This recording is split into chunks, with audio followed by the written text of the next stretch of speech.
Waalaikumsalam warahmatullahi wabarakatuh.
Waalaikumsalam warahmatullahi wabarakatuh.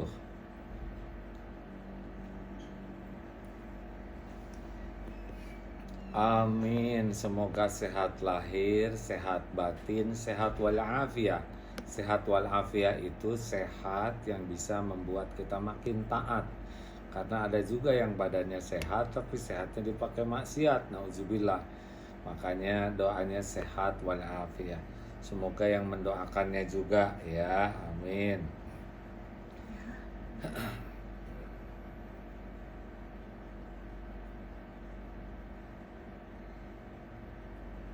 Oke. Iya.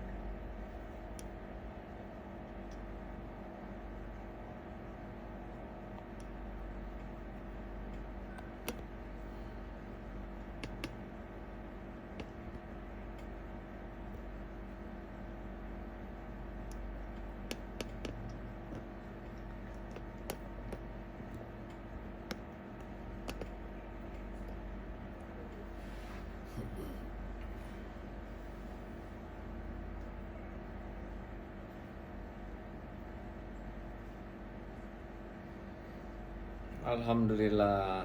Sapa dulu ya. Assalamualaikum warahmatullahi wabarakatuh. Alhamdulillahirabbil alamin. Segala puji bagi Allah Subhanahu wa taala yang Maha mendengar setiap perkataan, Maha tahu niat di sebalik setiap ucapan, dan Maha tahu juga yang kita ucapkan ini diamalkan atau tidak oleh yang mengucapkannya. Allahumma sholli ala sayyidina Muhammad wa ala alihi wa ashabihi ajma'in. Allah menciptakan lisan ini hanya dengan dua pilihannya. Sabda Rasulullah SAW, barang siapa yang beriman kepada Allah dan hari akhir, falyaqul khairan aw liyasmut, berkata baik atau diam. Jadi pilihannya hanya dua mulut ini, berkata baik atau diam. Jadi kalau tidak bisa berkata baik, maka diam.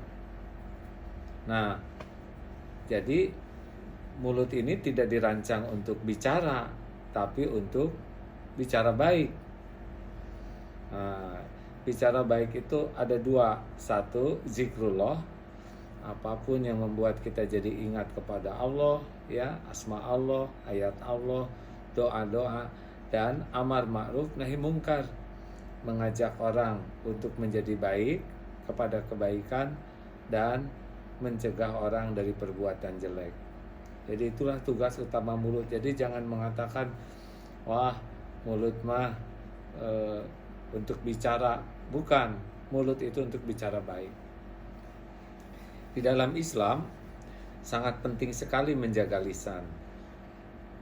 Tidak boleh dianggap remeh. Jadi Islam itu dengan bersyahadat, itu dengan kata-kata asyhadu alla ilaha illallah wa asyhadu anna Muhammadar Rasulullah. Saya bersaksi tiada ilah Tuhan yang berhak disembah selain Allah, dan saya bersaksi bahwa Nabi Muhammad adalah utusan Allah.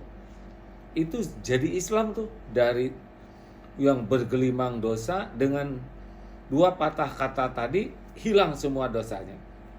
Karena jadi mu'alaf. Jadi syahadat ini kan semua dosa yang masa lalu hilang. begitu hebatnya sepatah kata. Pernikahan juga begitu.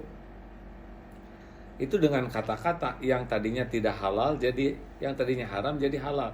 Terima saya nikah, nah, saya nikahkan kamu dengan putri saya, lalu terima saya nikah, sah.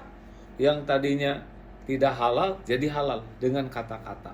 Jadi kata-kata itu luar biasa. Termasuk saya, nauzubillah, ini kalau ada orang la ilah tidak pakai illallah, saya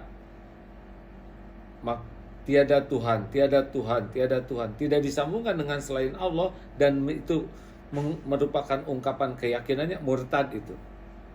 Hanya dengan kata-kata juga, ya. Jadi bagi kita wajib untuk sangat serius untuk menjaga lisan. Karena dengan sepatah kata kita bisa jadi ahli neraka, na'udzubillah min dzalik, dan dengan kata-kata juga insya Allah kita bisa selamat jadi ahli sorga. Makanya ciri orang yang Islamnya baik bisa dilihat dari kata-katanya. Orang yang Islamnya baik tuh kata-katanya tidak akan jauh. Satu, akan sangat banyak menyebut nama Allah. Jadi kalau dia bicara pasti terkait ke Allah terus, ya. Yang kedua, kalau orang yang Islamnya baik tuh kata-katanya itu akan menjadi ilmu yang manfaat. Jadi kalau orang dengar nambah ilmu pengetahuannya. Dan yang ketiga, kata-katanya itu akan jadi hikmah yang menggugah. Jadi kalau orang yang berkualitas tuh dari kata-kata udah ketahuan tuh, ngobrolnya tuh pasti nambah orang yakin ke Allah, nambah ilmu yang manfaat, nambah tergugah hati. Dan ada yang keempat, orang yang baik itu kalau bicara tuh bicaranya tuh solusi, jalan keluar. Jadi bukan sibuk membahas masalah, tapi bagaimana masalah menemukan solusinya. Nah, derajat kedua yang di bawah dari itu, orang biasa-biasa tuh kalau bicara tuh ada cirinya. Tadi orang yang utama, ya. Nah, sekarang yang biasa tuh kalau ngobrol tuh ada cirinya, yaitu peristiwa saja, segala diceritakan. Dia lihat sesuatu, dia omongin. Dia mendengar, dia omongin. Dia baca, dia omongin. Tidak ada zikirnya, tidak ada manfaatnya. Nah, ini orang pada umumnya biasa. Tapi ada yang di bawah itu, namanya orang yang rendahan.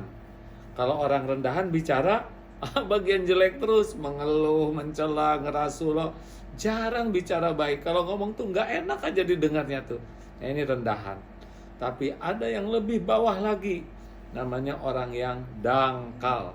Siapa orang yang dangkal?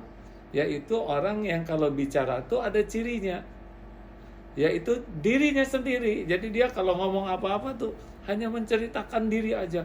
Itu anak saya, ini harta saya, ini pengalaman saya, itu jasa-jasa saya, itu dulu saya yang membangun tuh. Dia sekarang rajin ke masjid tuh saya yang ngajarin. Kemudian dia pakai jilbab tuh sesudah dengar saya, anak saya. Dia tidak mikir apapun dari omongannya selain ngangkat-ngangkat dirinya sendiri. Jadi dari ngobrol itu, ya, kita sudah bisa terukur. Kita tidak berniat menilai orang lain, tetapi orang yang ngobrol itu dia membuka aib. Jadi makin banyak ngobrol, nih seperti sekarang ini sebetulnya sedang membuka aib sendiri nih, ya. Kalau ada dosa, kekurangan, kesalahan, itu akan nampak. Karena setiap makin banyak bicara, makin banyak berpeluang tergelincir kata-kata, tergelincir lidahnya, tergelincir niatnya, kecuali yang sangat serius menjaga diri. Oleh karena itulah, kalau kita ngobrol sangat ekstra hati-hati, dan kalau kita mendengarkan seseorang juga hati-hati, karena tiap orang tuh biasanya akan terbuka dirinya, aibnya justru dengan perkataannya.